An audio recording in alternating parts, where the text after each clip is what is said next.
Well, folks, I finally did it. Somehow I did it. I made it through 5 episodes of Beyond the Gates, back to back to back to back to back, and I am officially caught up. And my goodness, I hope I never had to go through this again, where I fall this far behind. So, episode 73. Can't hold you, can't lie. This episode, I was going to give it probably about a 6. This felt underwhelming compared to the other 4 episodes I watched tonight. But the ending, let's see what color your money is. That just flipped everything around. So I feel like it might be unfair, but combining that cliffhanger with the promo for next week, 10 out of 10. Because like I said, that just gave this episode an extra oomph. Something that it desperately needed, because it just fell flat compared to everything else I watched leading up to episode 73. But with that being said, let's jump into this. Make sure you like and subscribe. Follow me on social media. Links are in the description below. Hit that bell icon and select all. That way you don't miss out whenever I post content on the channel. And I hope you enjoyed all of these reviews dropping in just one day. Like I said, hopefully I never had to go through this again. Maybe no more than 2 or 3 episodes at once, but good Lord. Whew. All right. So, let me get this part out the way first.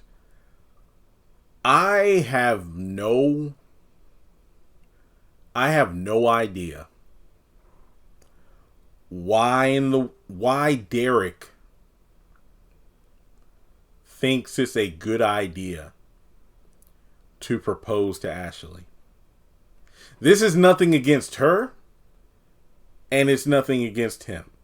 But when I think about episode 72, where Ashley was talking to Andre and Derek was talking to Naomi about their unspoken issues, kind of like the underlying tension after living together, I don't get it. It's these two getting engaged without settling the problems of their brief, and I mean extremely brief, time living together.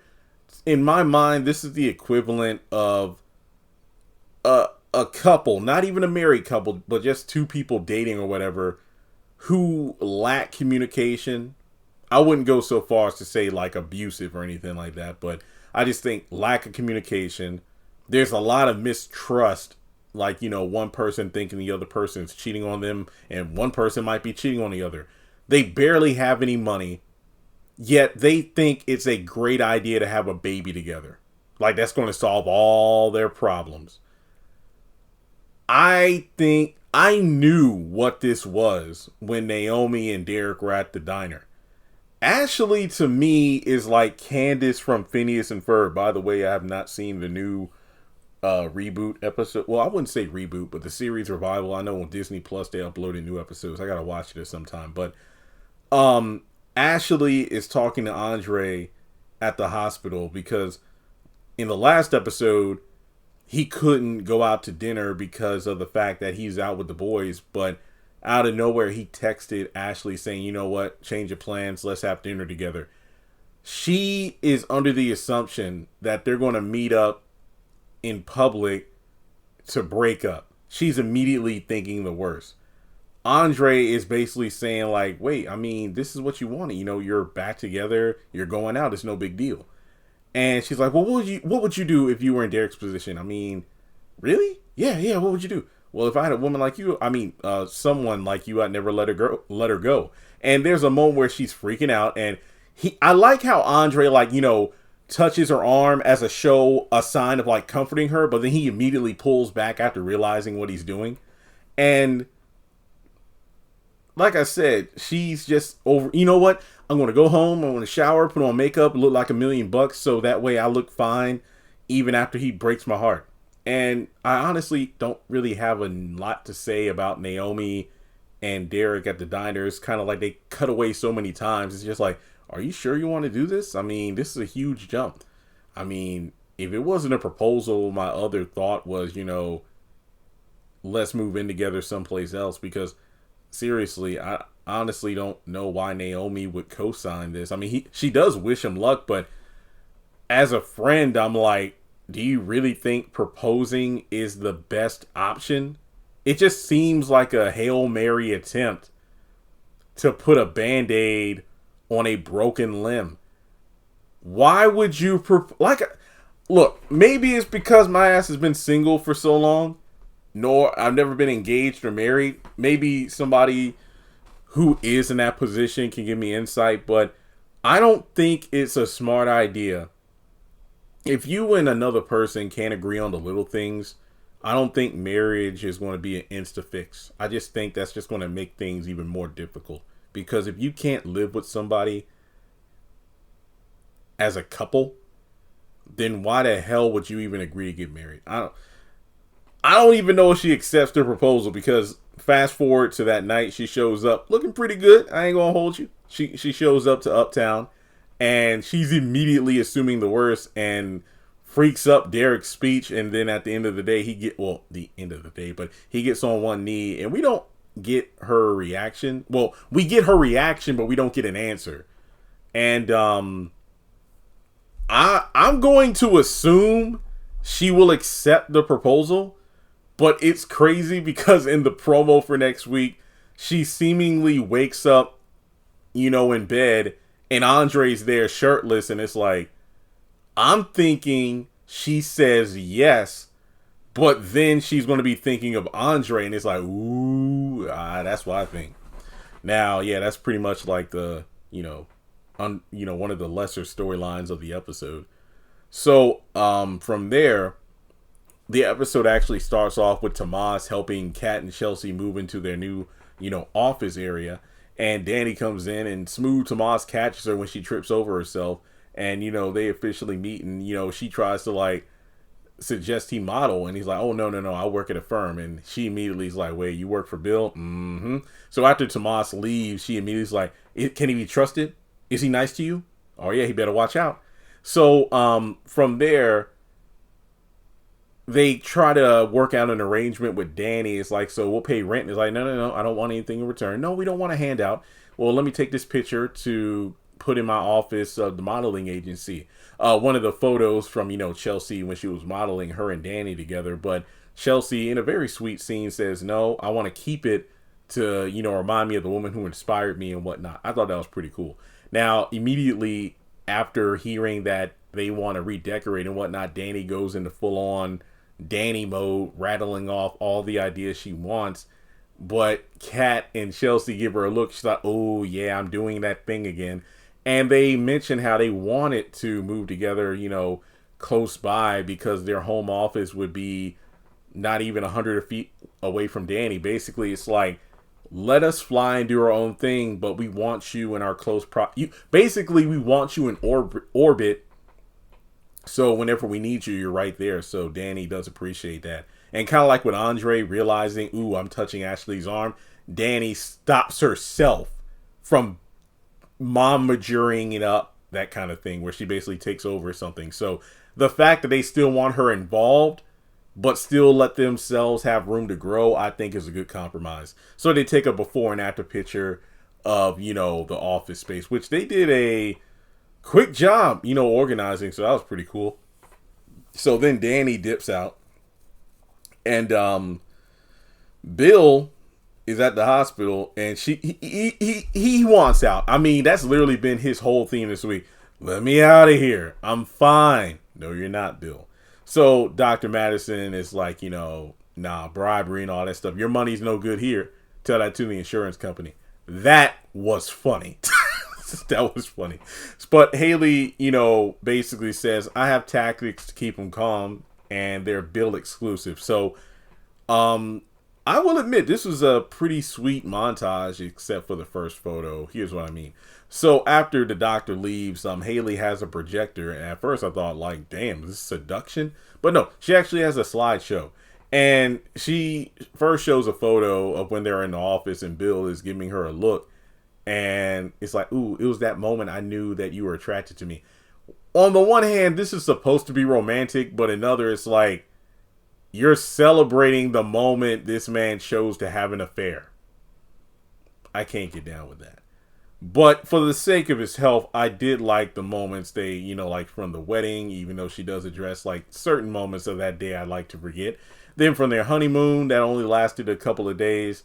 Then an ultrasound. So it turns out she is pregnant. Like it or not, Haley is pregnant. And then, other photos showing a future together, our second child's college graduation and things like that. And it's like, yeah, I'm in those pictures. Yeah, that's the point. We want you to get better so you can be here through all of it. So listen to your doctors and get well. Now, from there, Tomas actually knocks on the door and he has a pile of cases and whatnot. Now, while the montage was a bit iffy, I think this was a kind of a sweet scene. Now, I think this was all a setup by Haley in order to make Bill feel kind of normal, because this whole thing is like, I gotta get out of here. I gotta.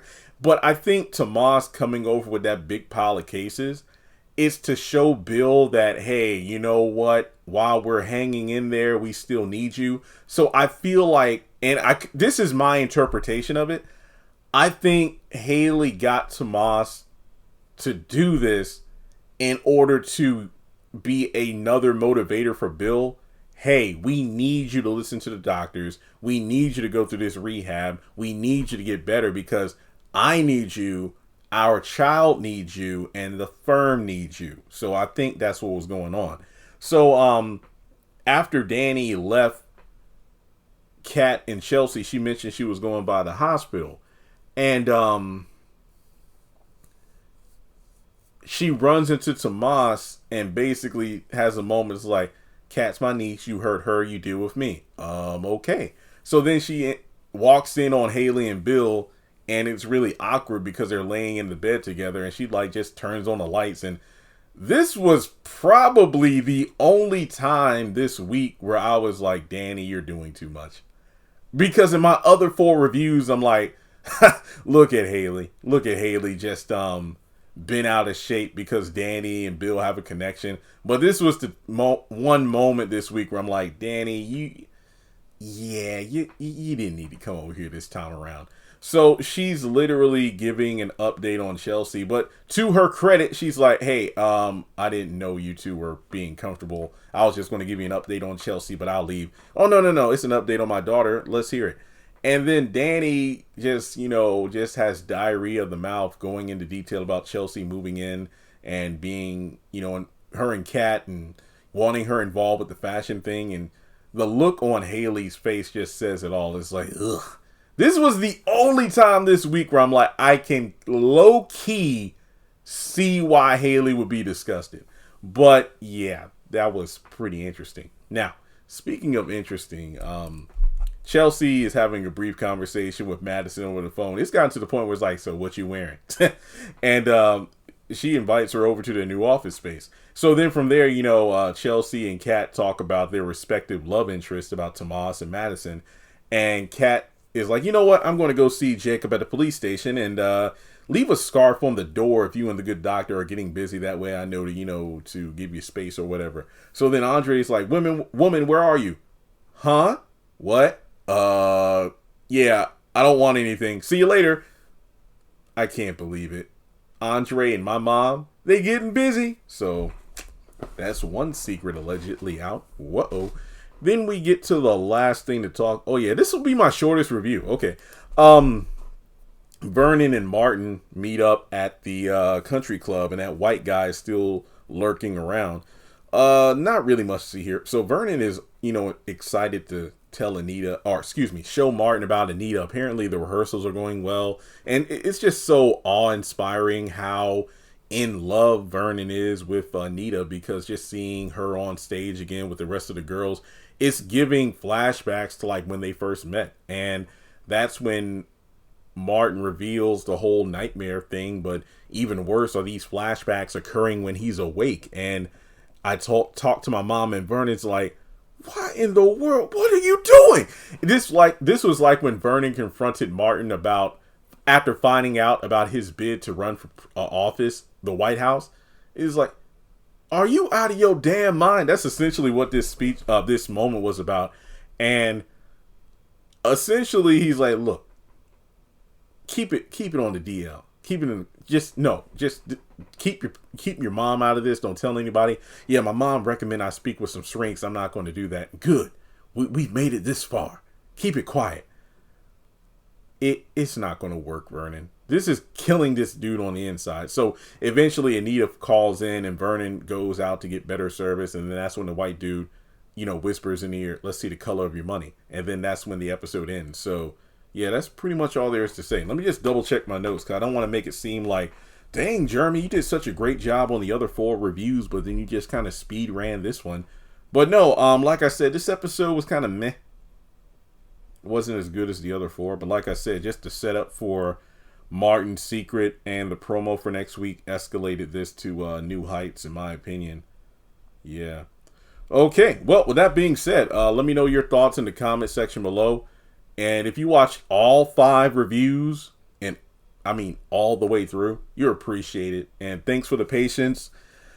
Whew, all right, well, I'm going to give me some rest. It is officially Saturday. It's 12:30 at night. So I'll watch Divorce Sisters episode 2 and the new House of Pain and get those reviews up later today. As always, you're appreciated, and I hope you have a good one.